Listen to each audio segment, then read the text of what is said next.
Are you tired of being told what to think and how to act? Well, you are not alone. In case you haven't realized it, you have an internal GPS.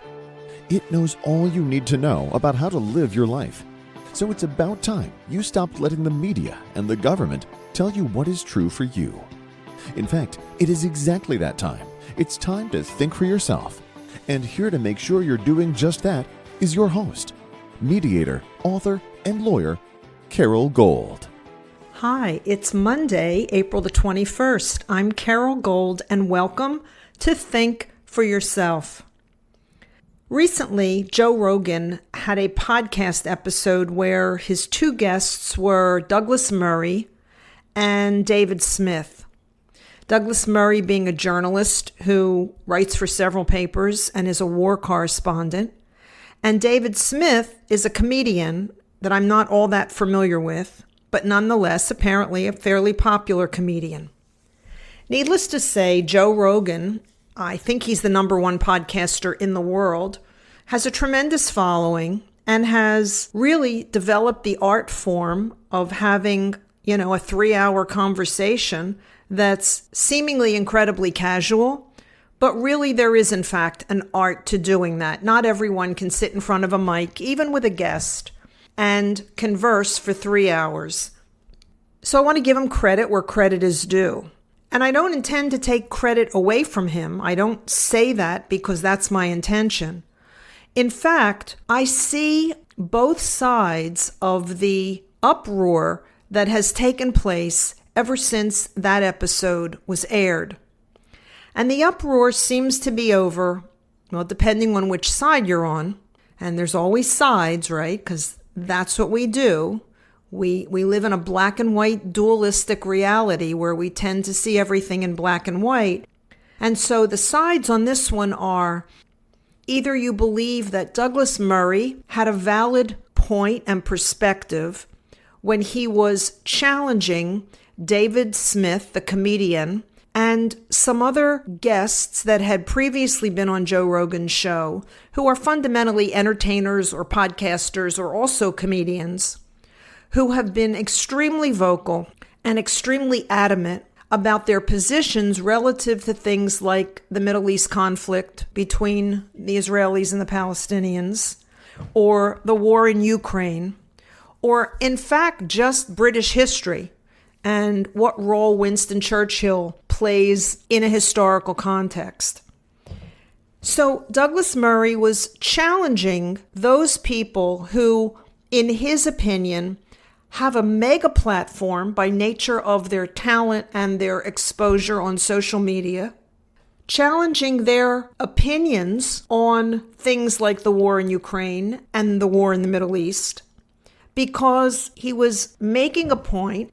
And I want to say that I'm a fan of Douglas Murray's, but I happen to believe on this particular episode he was less articulate than he usually is and less effective at communicating what he's trying to say, because what he in essence communicated was that because these individuals named, David Smith and the others, had never, let's say, been to the Middle East or had never been to Ukraine, that them pontificating about what the real problems and what the solutions are for those regions was elitist and arrogant and presumptuous because they'd never been there. And David Smith's response was, well, does that mean if you've never done something or been anywhere, you can't have an opinion?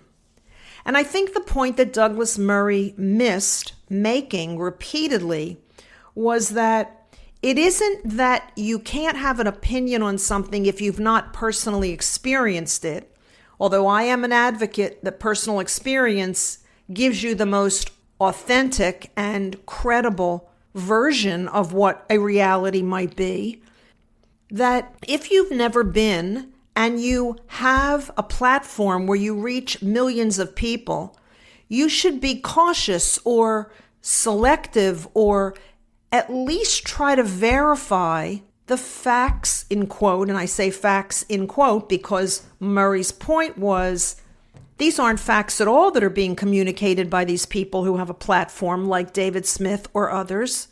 They're misinformation and they're misguided. And I would argue they're at best secondhand. And Murray was contrasting that with the fact that he's been to Ukraine and he's been to the Middle East. And he was in Israel and Gaza post-October 7th. And so, in fact, his new book is exactly that. It's his committing to writing the history as he personally experienced it immediately after October 7th and for a significant period of time thereafter. Murray, was simply making the point that either you have firsthand knowledge, which gives you, in essence, if not the right, at least the platform of authenticity to speak to an issue, its problems and its solutions, or you're getting secondhand information. And if you're getting secondhand information, you have to be really careful where your sources come from, where that information is coming from, which is always a true statement. If you are getting something from a book or an article or another person, and you're making that your opinion, you have a duty and an obligation to verify whether that fact that you read or that information that you got from someone else or that you saw or heard on social media is in fact remotely resembling truth. Now, from the other side of the argument, David Smith and Joe Rogan were taking the position that it's a bit absurd to say that you have to have been somewhere in order to speak to it, or you had to experience it yourself in order to speak to it.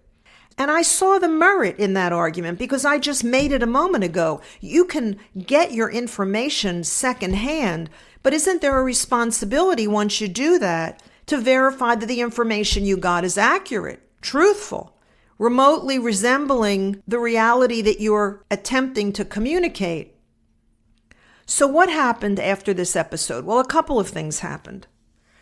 An awful lot of people on social media and off, both in writing op-eds and in speaking on talk radio, as well as I said, social media, people have hunkered down and taken sides on who was right and who was wrong in that argument. I want to take a bit of a different approach. The approach I want to take is, I can see the merit in both of their arguments, in both of their positions, both being Rogan and Smith versus Douglas Murray. I see the merit in both. But I don't think the important issue is whose side you come down on. I think the important issue is that more speech is always better speech. Free speech, the brilliance and uniqueness of the First Amendment, of the concept of free speech as it's intended in our Constitution, is that it's there to protect not what you want to hear, it's there to protect what you don't want to hear. It's there to protect the most awful, insulting, horrible speech. That's what the First Amendment's brilliance is. There's no need to protect speech that you like or that I like. That doesn't need protection. What needs protection is speech that offends. Now, there's case law and there's restrictions on what that means. You can't yell fire in a crowded theater, the classic example, because free speech doesn't include inciting violence. So contemporaneously, I would say, are students allowed to congregate and picket and have signs on college campuses about what they think the solution in the Middle East is? Yeah, I guess if the university allows it. Are they allowed to physically block Jewish students from attending classes because they're Jews? No. Are they allowed to scream at those people from the river to the sea? No. And the reason is, when you're blocking someone's access to a classroom they've paid to attend, and you're hurling insults at them and viciousness at them that implies their annihilation is a desired outcome, you're inciting violence, and that's not free speech. But I advocate for free speech. I'm a lawyer. It would be absurd for me not to. And in fact, one of the classic examples and case law is Alan Dershowitz, the brilliant Harvard attorney, politically left, who defended the Nazis' right to march in Skokie, Illinois in the 1900s. Alan Dershowitz, a Jewish lawyer, defending the right of the Nazis who would put him in an oven to march in this country. Why? Because he's an attorney who believes in the First Amendment. And he believes that even the most reprehensible speech, as long as it's not in itself, in the moment, inciting violence, inciting harm, is the speech we want to protect. So I want to know what Douglas Murray thinks. I want to know what Dave Smith thinks. I want to know what Joe Rogan thinks. Because the more I know about what they think, the more I know about the positions they hold, the more able I am to make my own determination, aka think for myself, the more able I am to think for myself and make a determination as to what my opinion is of those individuals and of the positions they're espousing. So, let me say this. Again, in support of the First Amendment, in support of being able to say whatever you want to say, as long as it doesn't incite violence. Shortly after that episode, Douglas Murray wrote an op-ed, I believe for the New York Post, basically making the point again that he was making on the episode. Again, I think he kind of missed the mark in the op-ed because I don't think he strongly enough made the point that you're allowed to have an opinion, but the bigger your platform, the bigger your audience, the bigger your microphone, the more people you influence, the more responsible you ought to be about what it is you're communicating. And that it is demonstrably false when David Smith or any of the other individuals that Joe Rogan has had on, or in fact that Tucker Carlson has had on, because I can speak to that in a moment too, demonstrably false information that they are communicating, particularly about the Middle East, particularly about Israel. Now, let me back up for one moment. When Douglas Murray was invited on to Joe Rogan's podcast this past week, he had been on many times, well, not many, I think he had been on several times before. And I don't think he had a reason to feel that he was going to be ambushed. But he was told that he could only come on if Dave Smith came on too. Now, Dave Smith is a comedian and he's a friend of Joe Rogan's. So in essence, there was a setup because Joe Rogan knew exactly what Douglas Murray was going to speak about. He was there to promote his new book, which is titled On Democracies and Death Cults, Israel and the Future of Civilization. So it was incredibly clear what the subject matter was going to be and what Murray was going to want to discuss, if not exclusively, at least primarily. It was a book promotion appearance. Joe Rogan knew in advance of that Dave Smith had very different opinions than were expressed both before the book was written and in the book itself, Murray's book on democracies and death cults. So in a sense, he was there, and I guess Rogan has similar opinions as his friend. In essence, Dave Smith was on to act as a buffer or buttress against the things that Murray was going to communicate.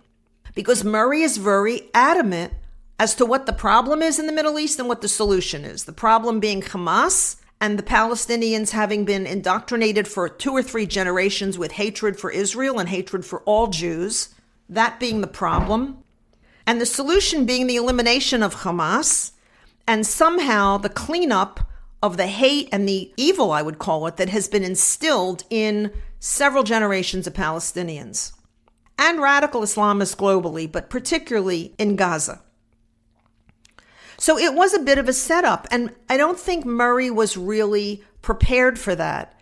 And he was, I would say, less defensive than, let's say, I might have been had it been me, because I would have hit back hard in essence with, it isn't that you can't have an opinion if you haven't been there. It's that you have to have a reliable and responsible opinion, especially if you have a big audience, a big microphone, a big platform, as both Rogan and Dave Smith do. Murray was also making the point that Rogan has a history of having on people who are more pro-Palestinian and pro-Hamas than they are pro-Israel. And so he was coming on factually with what he had observed and witnessed and recorded and interviewed post-October 7th in the Middle East. He was coming on with facts and evidence in support of those facts. There's a similar accusation that can be made against Tucker Carlson. He has a whole history, because I watch him, he has a whole history of having on guests who are pro-Palestinian, anti-Israel, if not pro-Palestinian, certainly anti-Israel. And even when he has on a Jew, as he did with Steve Witkoff, who is Trump's special envoy to the Middle East, trying to negotiate in the Middle East and trying to negotiate in Ukraine, Witkoff is, in my opinion, being played like a fiddle by the Arab world, particularly by Hamas. And he admitted as much in the Tucker Carlson interview that Hamas had tricked him in negotiations and had agreed to something they then wouldn't do. That's perfectly okay for Hamas to do, because Hamas believes that the Quran gives them the right to the principle of taqiyya, which is you're allowed to lie to non-Muslims to get what you want. I believe that he had Witkoff on not because Witkoff was going to bring a pro-Israel approach, but because Witkoff, like most of Tucker Carlson's guests, kind of sees some weird equivalency between Israel and Hamas, and therefore making peace in the Middle East being a diplomatic resolution, most likely, as opposed to, I think, the reality where I come down with Douglas Murray on, which is there's no diplomacy possible because there's no authenticity possible coming from Hamas and the Arab world, because the goal is, by their own admission, annihilation of the Jewish state and ultimately all Jews based on the Quran. I digress. I want to go back to something. I watched Joe Rogan a few days after Douglas Murray wrote his op-ed, after David Smith posted his own response on his own X account to Murray's op-ed. I watched Joe Rogan. He had another friend on, or a guest on a subsequent episode, and he was talking about this very issue. And he was talking about Douglas Murray. And he was mocking Murray's accent, and he was mocking Murray's answer when Murray asked David Smith, well, have you ever been to Gaza? And David Smith said, no. And Douglas Murray was a bit astonished, and he said, you've never been? You've never been? You know, with his British accent. I can't do it. My daughter's great with British accents. I'm not. But Joe Rogan mocked him. He mocked the accent. He mocked the answer. He mocked the perspective. Joe Rogan was disrespectful. He was demeaning. He was immature. He was acting like a 16-year-old boy at a football game. I want him to be able to do that. I want him to have that free speech. I want to know that Joe Rogan is capable of being condescending and trite and nasty and disrespectful because he decided he didn't like someone's approach. I want to know that. I don't only want to know a side of a person they want me to see. I want to know all of them. And that's the brilliance of free speech. And that's why we have to make certain in this country that no one, unless they are inciting violence, is ever silenced because we don't like the words they say. You know, it is true, sticks and stones may hurt my bones, but names will never hurt me. It's a true kid saying, but it is the foundation. If you want to hone it down to something incredibly simple and childlike, of the First Amendment and what the framers knew and tried to memorialize for all time. We have become dangerously close in this country in recent years of trying to harness and silence speech we don't like, both from the left and from the right. And it's equally offensive and equally dangerous from either side. No matter which side you have come down on, for Joe Rogan and Dave Smith, or for Douglas Murray, try to back up for a moment and realize that taking a side on free speech is the death knell of free speech. We are the only country that has ever existed on the planet that wants to allow every person the right to speak their mind without fear of repercussion by their neighbors, by their government, by their military, by anyone. And when we lose that, when you lose the First Amendment, the rest fall like a domino. Thanks for listening. I'm Carol Gold. I'll be back here again. Until I am, by all means, think for yourself. Carol thanks you for spending your valuable time with her. It is her mission to empower you to remember how smart and capable you are.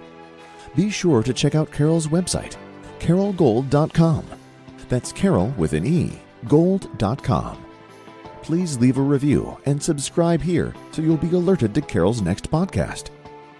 Until then, above all else, remember, it's time to think for yourself.